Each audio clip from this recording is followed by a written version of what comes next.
I've been experimenting, and this is the best way, for me, of cleaning up layer lines on FDM prints. Now, normally videos are for something this big, and to be honest, this big is quite easy to get smooth. But what happens if you're doing something this size? It's all just a little bit harder. But first, let's get resin printing out the way. Every time I post about smoothing layer lines on social media or somewhere, someone will always say, well, you should just use resin. Yes, the layer lines are smaller in resin, so they're less obvious, but resin isn't suited for every part. It's not great for big terrain pieces or modular items like this that are clipped together. The clips just don't work well in resin. I find I get a lot more warping on large pieces too. So there's definitely places where FDM is better and you'll want to use it. But that doesn't mean you want to sacrifice the finish. But time to test. And I'm going to use some failed tiles from this upcoming hanger diorama. I've used these ones because they've got detail around the edges, but a nice flat area that's really going to show off the lines. And they were printed vertically, which gets us on to the first point.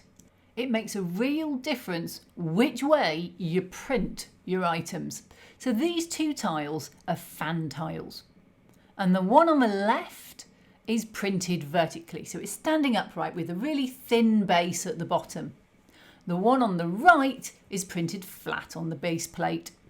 The one printed vertically has done a much better job on this grid because it's able to print at the resolution of the height, 0.16, as opposed to the resolution of the nozzle, 0.4. So it's a lot finer. But it's got this awful banding as it comes off, which is probably because it's a direct drive. And it's just got a little bit more layer lines on the Z-axis, the verticals. Compare that to the one printed flat, and the outside is beautifully smooth, but the mesh, well, it's not as fine.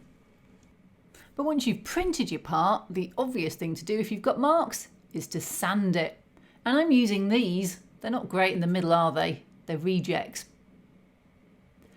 Now, I did 3 things. First of all, I sprayed with just primer, so I had a base. 2, I sanded it before I put the primer on and then put primer on so it looked even. 3, I sanded it after I'd put the primer on. And this is what they look like. And this is the baseline. Just primer, no sanding. This is it sanded on the raw plastic.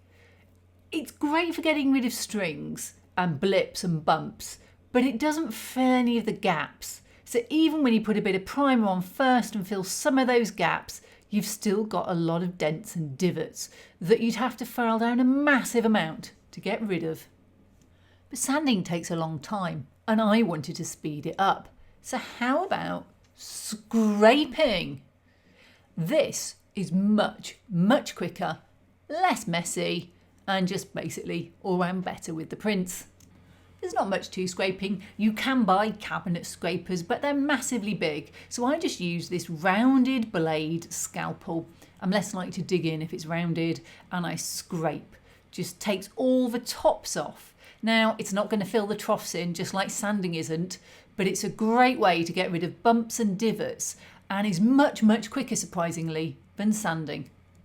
And here's the result with a coat of primer on. On the right, scraped. On the left, not scraped. And this was like 4 or 5 minutes scraping at most. It did not take me long. But if sanding and scraping are only half the story, they only take the tops off your layer lines, you need to fill in the bottoms, all of those little layer divots.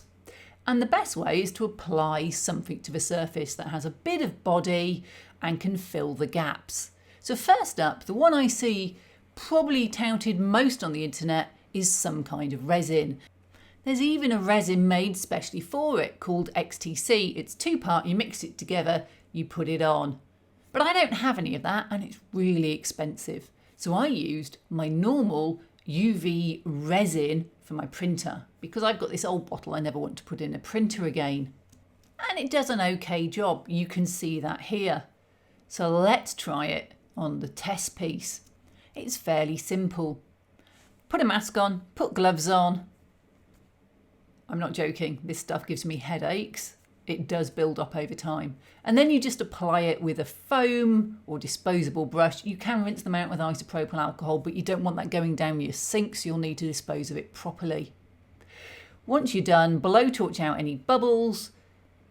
Try not to put it on too thickly. I just left it for a minute or two to settle. Then I UV torched it to set it. If you look at it, you can see it wrinkles a bit as you do this. And once that's done, I put mine in my Elegoo Mercury Cure Station just to make sure it was finally set. Now I did 2 coats because I could still see the layer lines. You could sand in between and it might have benefited from it. Just repeat both of the previous steps with the blowtorch and the wash and cure station, and then it's time to sand.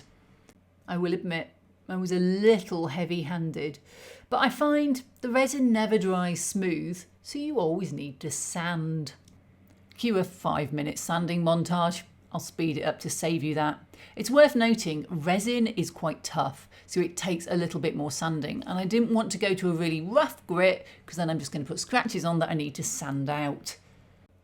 I only sanded the right hand side. You can see there's still a slight mark in there, and I made a right bodge of trying to put that line down the middle back in. It's really tough resin to sand, and you can see here as well the raised details end up having liquid accumulate around them, as do the dips and details. That is quite hard to get rid of. You can move it out with a brush and spend more time on it perhaps, but it is the flaw of this method. The resin really does stick around the details. But if that's not the best method, what is? Well, spray putty. Firstly, what is spray putty? Well, it's putty in a can. It's thicker than filler primer. People often ask me, can I use filler primer? Yes, you'll just have to do more layers. All you do is spray it on. Thin layers. If you flood it, you'll get marks just from too much putty, and give it a good amount of time to dry before you move on to the next stage. It rained. Really sorry. And you can see it does fill in the gaps a little, but it's so much easier to sand. This was 1 minute sanding and I was done. It's much softer than resin and it sands beautifully if you wet sand it. I absolutely adore sanding it, to be honest. I just really enjoy it. And here's what 1 coat of spray putty does. I could have sanded round those edges a little better perhaps. On the left, not sanded. On the right, sanded. So good. And that's my recommendation. Scrape rather than sand. If you do nothing, it will look like this. If you try epoxy putty, you'll get some successes. I find it harder to control than spray putty, if I'm honest, and there's a lot more sanding and you might lose some of your details a little more. But spray putty, really quick. You will fill in some of the details if you're heavy-handed with your spraying. You can see that here. But this is 1 coat of spray putty, a minute or 2 of sanding and cleaning up, and it's done. And boy, does it make a difference. But do these tests work on the real thing? Remember this piece? I was worried about losing this detail underneath. First I scraped rather than sanded any exterior bumps off. 1 coat of spray putty and a couple of minutes of sanding with a big sponge gave me this when primed. Another coat of putty and another quick sand. And I meant to call it a day, but instead I sprayed another coat of spray putty by mistake, so I just had to sand that. And when I finally put primer on 3 coats of spray putty, this is what I got. It's lovely and smooth, but I have lost some of that fine detail. And to be honest, if I was going to spray it a metallic, I'd probably want to sand it a little bit more. But the actual time taken is just 3 quick coats of spray putty and 3 quick sands. It actually doesn't take long. They're just spread out over quite a few days. So now I've got my method sorted. Here's the next project. This is the Rampart Starfighter. It's a traveller ship and it's from the later Second Dynasty campaign. And I'm doing a hanger scene for it. I rescribed in some of the lines because 3D printing can make some of the lines a bit shallow, and I thought I'd try rescribing before I spray painted. It actually worked quite well, but I needed the tape to stop myself drifting off because the layer lines catch your scribing chisel a lot. And then I did two coats only of spray putty. I filled some of the gaps between pieces, and I want to make sure this looks great. It's going to be the centerpiece of my hanger scene. But as this is about 3D print smoothing, you can see I've still got some areas I need to go back and sand.